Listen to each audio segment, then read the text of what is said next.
Southern Living recently put out an article on things you can do in your garden now. But before I tell you about those, make sure you hit the subscribe button so I can afford all this stuff.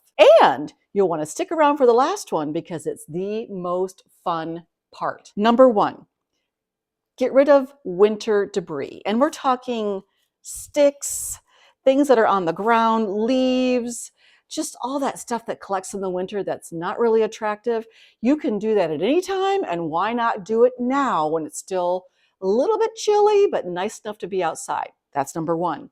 Number two, you want to kind of inspect what's going on around your plants. So let's say that you're seeing some critter activity, or you're seeing some disease activity, or maybe you're seeing that things need to be fed. Now's a great time to do that because the spring rains are coming in. It'll work it into the ground. Perfect time. It's also a great time to prepare that bed. And one of the things you can do is put out pre-emergent. This is called preen. I swear by this stuff. I use it at least once a year, sometimes twice a year. You put it out there to keep the weeds from coming up before they sprout, which is about now. You're probably seeing some weeds, but you can get rid of those and put this down.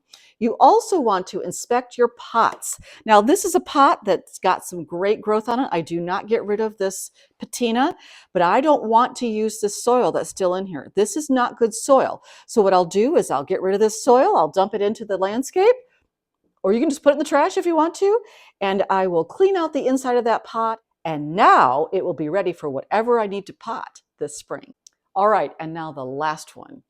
It's time to plan. And you want to plan now, because if your garden center needs to order something for you, you need to tell them now. They're starting to get in the very first things. But if you want something like a tree or a shrub or a specialty flower, even an annual, but especially a perennial, now's the time to tell your garden center, hey, I'm looking for this. Are you going to get that in? And if not, could I order it? You also can make your plan for the beds and really get in there about what you want to do. I love doing that. I hope you do too.